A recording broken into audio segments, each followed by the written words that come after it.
Ito, kilala niyo ito? Aba, yan ang bagong-bagong Major General Nicolas Torre III, Director ng CIDG. Yan. Tandaan nyo, matapang na pulis yan, magaling na pulis. Yan ang ating pag-uusapan ngayon. Okay? Si General Torre, ito po ay aking personal opinion at interpretation sa kanyang mga galaw at ginagawa. Ang karapat-dapat talagang police general. Alam niyo kung bakit? May tapang, may talino, may malasakit, may prinsipyo, at sumusunod sa rule of law. Yan ang importante. Okay? Pasintabi na po sa ibang mga general at kapulisan. Iba talaga si General Torre. Siya po hindi ko kilala ng personal. Alam ko ang lahi niya ay taga Mindanao. Pero dito nakatira yan sa Metro Manila. Ngayon ay bagong-bagong Major General, 2-star General, Director ng napaka-influensyang division o departamento, kung naman tawag dyan, Criminal Investigation Detective Group. Bagay na bagay sa kanya ang posisyon. Kasi dapat yan talaga ang Director may tapang at talino at malasakit. Kasi sila ang magpapatupad ng batas at magpapay ng mga kaso sa lahat ng klaseng mga sindikato o anumang lumalabag sa batas.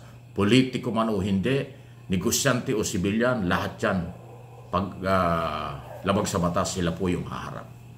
Kaya ako sinasabing may tapang at galing at karapat dapat siya.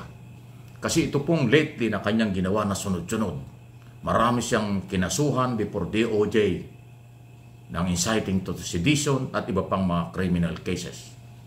Una dyan, kanyang kinasuhan yung grupo ng mga DDS na retired military na lagi siyang inaawat kung ano mga pinagsasasabi.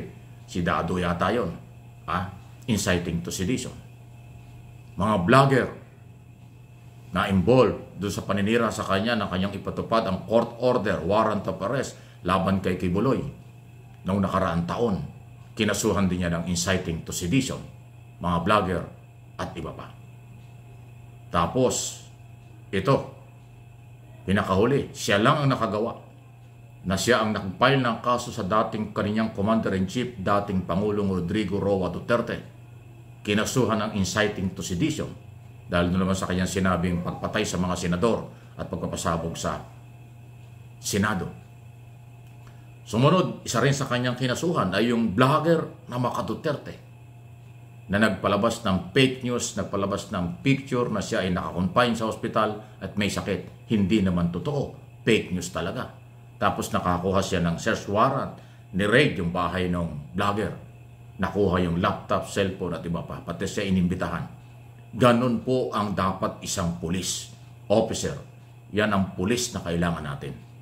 Sana maging huwaran ito ng lahat ng pulis, sumusunod sa batas. Ano ang sabi ni General Torre? Ano sabi niya? Bagong Pilipinas na ngayon. Hindi na pwede yung patay-patay. Kailangan rule of law. Yan ang policy ni Pangulong Marcos. Pag may gumawa ng mali, imbestigahan. Pag may ebidensya, kasuhan. Litisin. Due process. Rule of law. Yan po yung importante. Yan ang kailangan. Hindi human rights violation. Nung kasi nakaraang gobyerno, alam natin, tukhang-tukhang, walang nadidimanda. Panay casualties ang inaabot, kaya nga umabot ng 30,000 di umanong bilang ng mga naging biktima. Crime against humanity. Human rights violation na ngayon ay nakapile ang kaso before International Criminal Court. So si General Torre as Director ng CIDG, hindi ginagamit ang kamay na bakal. Hindi gumagamit ng baril.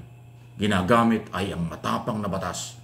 Prinsipyo ng batas, prinsipyo ng isang general para ipakita sa lahat ng mga kritiko ng gobyerno at kritiko niya na wala sa lugar, nagpe-fake news, nananakot at lumalabag sa batas, kanyang kinakasuhan.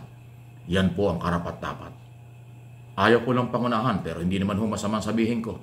Ito ang dapat maging PNP chief after magretiro. Bisali si General Marbil. Kasi si General Marbil, actually dapat retiro na yan pero binigyan ng extension ng 4 na buwan dahil pinaghahanda ng eleksyon ni Pangulong Marcos. Kaya after election, mag-i-retiro na si General Marbil. Ito ang karapat-dapat na ipalit. Pasintabi na doon sa mga mas matataas ang kanyang posisyon, yung mga Lieutenant General o yung 3-star General. Pero siyempre, alam po niyo, ito may nagtanong sa akin kung pwede bang maging PNP chief ang 2-star general lang. Pwede po. Mula po sa isang star, 1 general, brigadier general. Pag ginusto ng commander-in-chief na maging 4-star general, pwede po yan. Kasi ang presidente ang pwede hong maglagay kung sino ang kanyang pinagkakatiwala ang PNP chief or chief of staff ng armed forces as commander-in-chief. Kahit na yan, general pa lang, 1-star pa lang yan, pwede mong gawin. Nangyari na yun ng panahon ni Erap. Si Ping Lacson, 1-star general yun. Ginawa ni Lacson, ginawa ni Erap, ginawa niyang PNP chief. Ang dami niyang nasa pawan, Major General, Lieutenant General, pero wala sila magawa. Kasi yun ang priority ng presidente. Kaya itong si Torre, General Torre, kayang-kayang gawin niya ng Pangulong Marcos kung gugustuhin niya, hindi ko naman pinangunahan. Major General, kahit na ma-bypass na yung mga Lieutenant General, pero dito sa kanyang ginagawa, ito ang kailangan natin kasing pulis. May prinsipyo, may tapang, at wala siyang pinipili. Lahat ng lumalabag sa batas ay dinadaan niya sa tamang proseso, ang pagpapile ng kaso. Sa korte na sila magkikita. Yun ang kailangan. Di ba? Siya lang, ulitin ko, ang nakapag-file ng kasong inciting to sedition sa former president. Kaya ito ay warning na rin siguro doon sa kung si Duterte ay nakasuhan niya.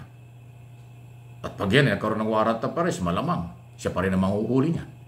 Ay si Kibuli nga, nasa ilalim ng lupa, hinuli niyan eh.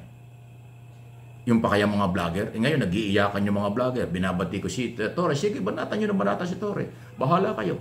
Pag fake news ang banat nyo, fake news ang ginagawa nyo, magagaya kayo doon sa taga Cebu na may iyak na vlogger. Na ang feeling at ang grabe pa. Yung ginawa ni, panibagong kaso yun eh. Nabasa ko, ayaw ko nang magitin kasi parang hindi nag-aral. Yung Jun Abinis na yan, na nagkaroon ng search warrant, ay sa halip na magpakumbaba, pinagmumura. At kung ano pa mga lingwaheng salitang kanto, salitang hindi pinag-aralan, salitang parang hindi nag-aral, ang ginawa kay Torre, panibagong kaso yan. Sobrang paninira yun. Sasabihin niya, mukhang pera si General, delikado yun. Panibagong kaso yan. Marami pa siyang sinabing may pagkabastos, kawalan ng respeto sa tao, kawalan ng respeto sa police officer. Kasi ang pulis dapat nire-respeto. Pero pag minura mo, pinagsabihan mo kung ano, panibagong kaso yan.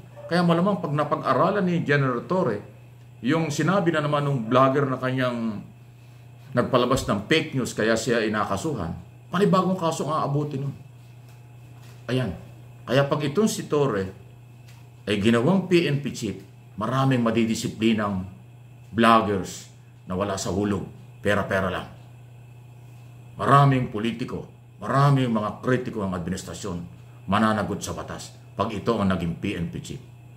At yan ang kailangan natin. Hindi kailangan ng diktador. Ang kailangan lang ay nasa puso ang trabaho, may prinsipyo at kayang ipatupad ang batas. Ang kailangan natin ay opisyal ng PNP na mayroong paninindigan.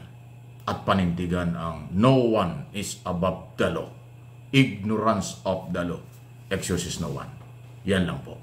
Please like and share ng video ito. Pakikalat po ninyo ang mga video ito, at nang makarating sa kinaukulan, ano ang totoo at ano ang pinag-uusapan dito. General Torre III ang karapat-dapat na talagang pulis. Suportahan natin siya.